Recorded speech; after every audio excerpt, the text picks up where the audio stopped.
Fala galera, tudo tranquilo? Bom, no vídeo de hoje é uma análise do episódio 4 de Agatha Desde Sempre, né? A série da Agatha, o episódio que acabou saindo às quarta-feira, né? 10 horas da noite. E bom, é um episódio que teve bastante referência e deu pra gente entender um pouco mais dessa charada, dessa pegada aí do caminho das bruxas, galera. Então, vamos começar porque tem bastante coisa pra falar, galera. Bom, primeiro, vou começar justamente com o título do episódio. Bom, o título já é muito intrigante, né? E basicamente ele diz que mesmo não estando perto, eu vou te proteger, alguma coisa assim, o título do episódio, né? E isso, se bater com a teoria que eu tô fazendo, todo episódio de análise de Agatha vai ser muito bom. Por quê? Eu havia teorizado com vocês que aquele feitiço do sigilo que tá sobre o jovem ali, garoto, que a gente teoriza que seja o Icano, esse feitiço do sigilo possa ter feito pela própria feiticeira Escarlate, pela própria Wanda, para proteger o seu filho o Icano de bruxas, para não acontecer o que aconteceu com ele em WandaVision. E por isso ela botou o feitiço de sigilo no garoto. E aí nesse episódio agora, já começa com esse título, entendeu? Mesmo não estando perto, eu estou te protegendo. Alguma coisa desse tipo, né?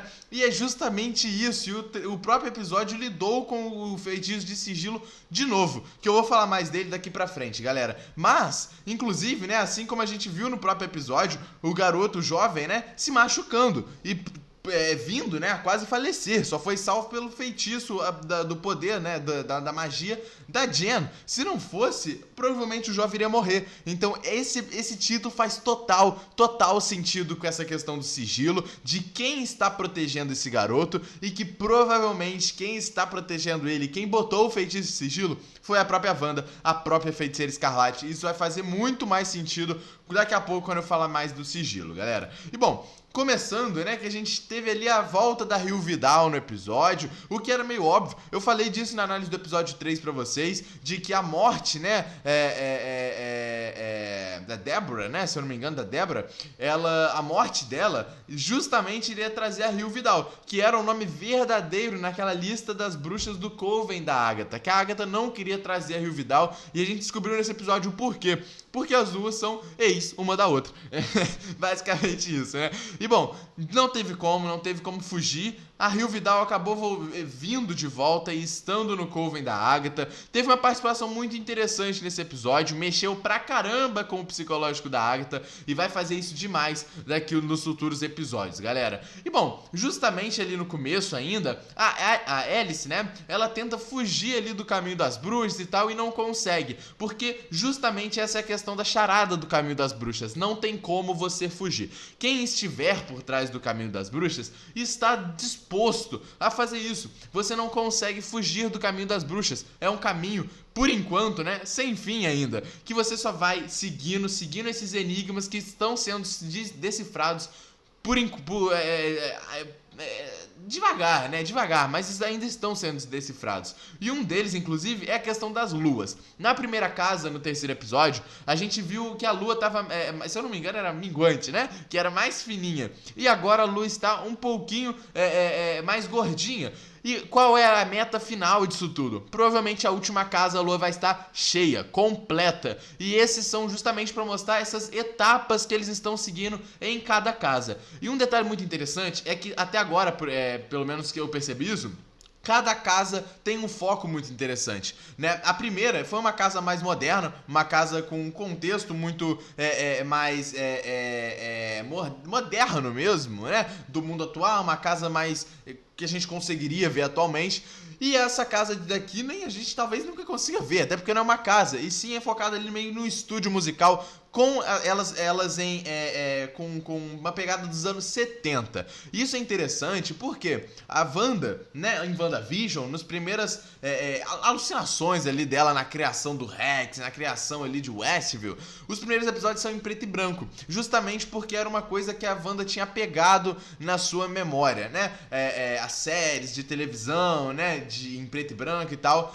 Ou seja, se realmente for a Wanda por trás do caminho das bruxas, cada casa pode ter um significado pessoal pra Wanda. E a gente tem que começar a analisar isso. A primeira casa foi uma casa mais moderna, podendo fazer referência a uma casa que a Wanda, sei lá, porra, já teve atualmente. Inclusive a casa dela de Westview mesmo. Agora uma casa dos anos 70, pode ter alguma relação com isso, bandas dos anos 70, né, e tal, algum tipo de relação. E é o que eu falei, cada casa, por enquanto, tá com a cara de uma bruxa. A primeira teve um foco muito grande na Jen, inclusive foi ela que fez toda a poção lá pra tentar salvar, né, a doninha, que infelizmente faleceu. E nesse episódio, a casa é totalmente focada na Alice, né, uma casa musical, um estúdio musical, já que a Alice tem essa ligação com a música, com a balada, né, com a sua mãe, que era uma bruxa e era uma grande cantora, né, e tal.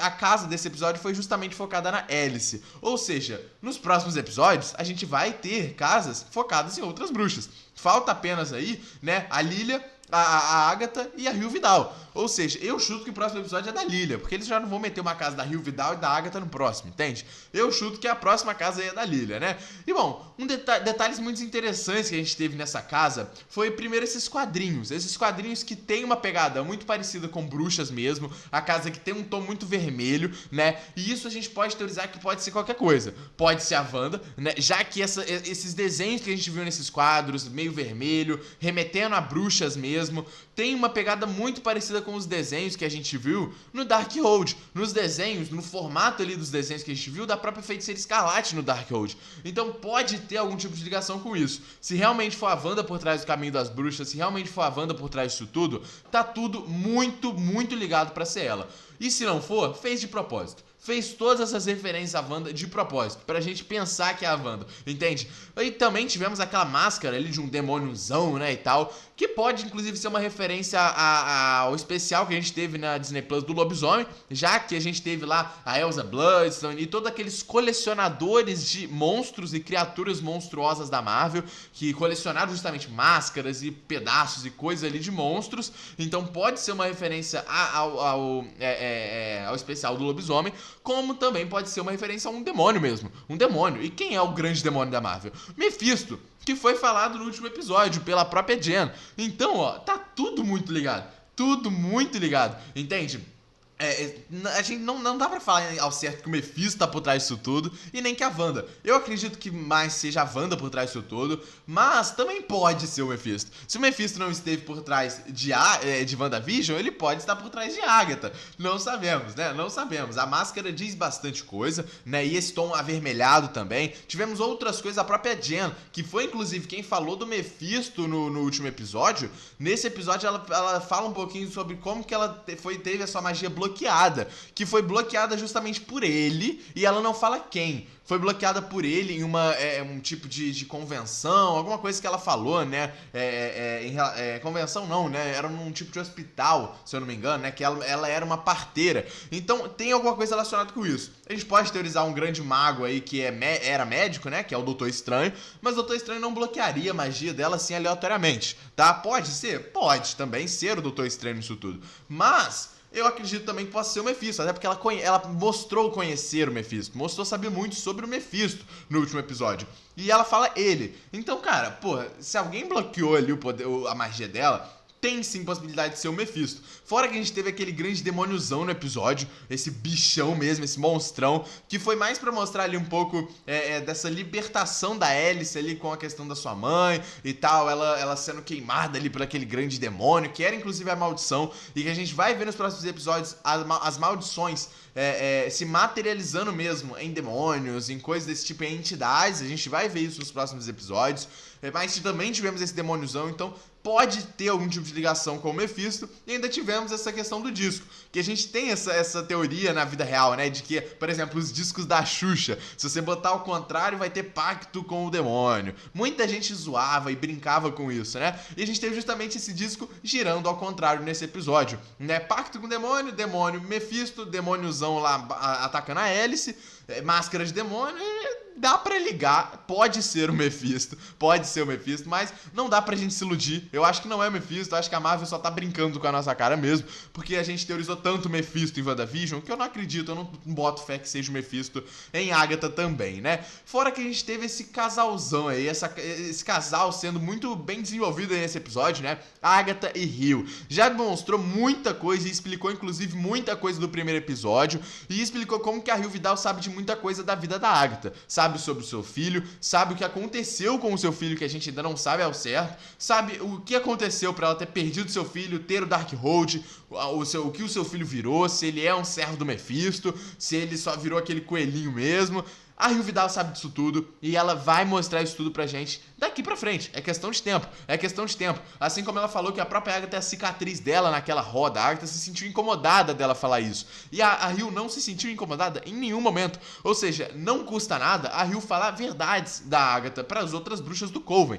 Então é questão de tempo da gente descobrir muitos podres e muitas coisas da Agatha, já que elas tiveram esse relacionamento e a gente vai ver esse aprofundamento daqui pra frente. A Agatha ficou muito incomodada com a presença dela durante esse episódio, né? Uma referenciazinha, um easter egg que a gente teve também nesse episódio foi a Lilia na conversa ali das bruxas. Ela fala da picada de vampiro, mostrando sim que vampiros são canônicos. Finalmente os vampiros estão na Marvel, né? Vampiros na Marvel e vampiro Blade. Blade também apareceu na cena pós-crédito de Eternos. Filme dele que não sai nunca, mas se Deus quiser uma hora vai sair, né? Então vampiros estão aí, Blade estão aí, lobisomem tá aí, tá todo mundo aí, tá? Fica tranquilo, pode ficar tranquilo. E bom, sobre a questão do sigilo que eu falei lá no começo da análise, vamos voltar pra isso aqui agora. Bom, o garoto jovem, ele pergunta pra Agatha no episódio, né, sobre o sigilo, se foi a Agatha que botou o feitiço nela. E ela fala que óbvio que não, que ela nunca faria isso, até porque quem coloca o feitiço de sigilo também fica em sigilo.